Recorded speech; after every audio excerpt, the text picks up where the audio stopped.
মেয়ের জন্মদিন বলে কথা, ছোট্ট একটু আয়োজন না করলে তো হয়ই না। তো হ্যালো বন্ধুরা, আসসালামু আলাইকুম। আপনারা সবাই কেমন আছেন? আশা করি ভালো আছেন। তো আজকে আমার ছোট্ট মায়ের জন্মদিন, তো এই উপলক্ষে আমরা কিছু আয়োজন করেছি ঘরোয়াভাবে। তো আমার বাবাকে আমরা বলার পরে যে আজকে আমার ছোট্ট মায়ের জন্মদিন, বাবাকে বলার পরে বাবা তো অনেক খুশি। সে খুশি হয়ে এখানে আমাদের জিজ্ঞেস করলো যে কি খাবা কি না। তো আমরা বললাম আজকে আমরা বিরিয়ানি রান্না করব। তো আমার বাবা সব কিছুই আমাদেরকে এনে দিয়েছে। তো আমরা এদিকে রান্নার আয়োজন করতেছি। তো যেহেতু কারেন্টও ছিল না, তো ওভাবে ভিডিও সম্পূর্ণ করতে পারিনি। যতটুকু পেরেছি ততটুকু আপনাদের সাথে শেয়ার করেছি। আসলে আজকে আমরা এখানে বিরিয়ানি রান্না করেছিলাম। আর বিরিয়ানিটা সচরাচর সহজেই রান্না করা যায়, এজন্য খুব সহজেই রান্না করে খুব দ্রুত রান্না হয়ে গেছে। তো এদিকে যেহেতু আমাকে অসুস্থ শরীরে একাই রান্না করতে হয়েছে, একা হাতেই সব কিছু আমি করেছি, তো এই জন্য আর কি একটু কষ্ট হয়েছে বা লেটও হয়ে গেছে।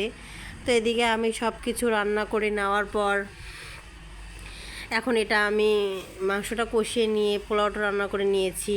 আসলে এটা আমি কাচ্চি যেভাবে রান্না করে সেভাবে একটু সেই স্টাইলে রান্না করতেছিলাম। তো এখানে সব কিছু দিয়ে আমি মাংসটা দিয়েছি পোলাওয়ের উপরে। তারপরে আমি এটা কিছুক্ষণের জন্য দমে দিয়েছিলাম। তো এদিকে দমে দিয়ে আমি এখন এখানে আমার মা বলতেছে যে সে লাচ্ছি খাবে। তো আমি টক দই দিয়ে লাচ্ছি বানিয়ে নিচ্ছিলাম, যেহেতু আমার মা বলেছে। আর আমার মা যখন যেটা খেতে চায় সব কিছু আসলে চেষ্টা করি আমি, যতটুকু কষ্ট হোক আমার। কারণ আমার মা আমাকে ছোটোবেলা থেকে অনেক কষ্ট করে মানুষ করেছে। আসলে মায়ের একটু আবদার তো রাখতেই হবে। তো এখানে মায়ের জন্য মানে মা বলেছে লাচ্ছি খাবে, তো সবাই খাবো, এই জন্য বেশি করে বানিয়েছিলাম বিরিয়ানি আর হচ্ছে লাচ্ছি। তো এখানে লাচ্ছি বানিয়ে রেখে দেখি রাত্রের প্রায় অনেক বেজে গিয়েছিল। সব কাজ শেষ করে আমি যখন ফ্রেশ হয়ে গিয়েছি, তো আমার বাবাও আসতেছে না। বাবাকে ফোন দেওয়ার পরে বাবা আসলো, অনেকটাই প্রায় রাত হয়ে গিয়েছিল বাবা আসতে আসতে। তো বাবা ফ্রেশ হয়ে তারপর এখানে আমরা ঘরোয়াভাবে যেহেতু করেছি, তো অত বেশি আয়োজন করিনি। শুধু ছোট্ট বাচ্চা যেহেতু, ওকে একটু উৎসাহ করার জন্য, খুশি রাখার জন্য আমরা এটা করেছিলাম। তো এদিকে আমরা কিছু হালকা পাতলা কিছু বেলুন, কয়েকটা বেলুন দিয়ে একটা ব্যানার দিয়ে ওকে আমরা সান্ত্বনা দিয়েছিলাম।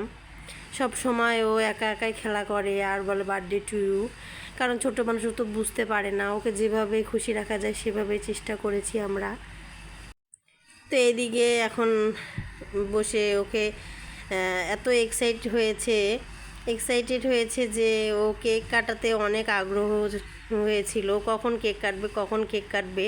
ফ্রিজে কেকটা এনে রেখেছিলাম আর বারবার আমাকে বলছিল আন্নি কেক দাও, আন্নি কেক দাও।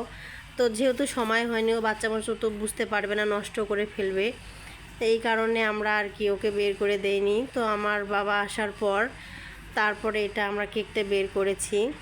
তো দেখেন, ছোট বাচ্চারা আসলে অল্পতেই খুশি হয়ে যায়, ওদের খুশি করতে বেশি কিছু লাগে না। আসলে ছোট বাচ্চাদের যেভাবে ইচ্ছা সেভাবেই মানিয়ে নিতে পারে আর কি সবাই।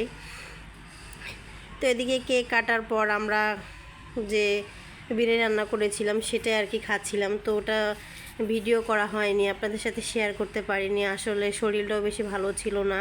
তো যতটুকু পেরেছি ততটুকু আপনাদের সাথে শেয়ার করেছিলাম। আর যে বাচ্চারা বার্থডেতে আসছিল তারা ওকে গিফট দিয়ে গেছে।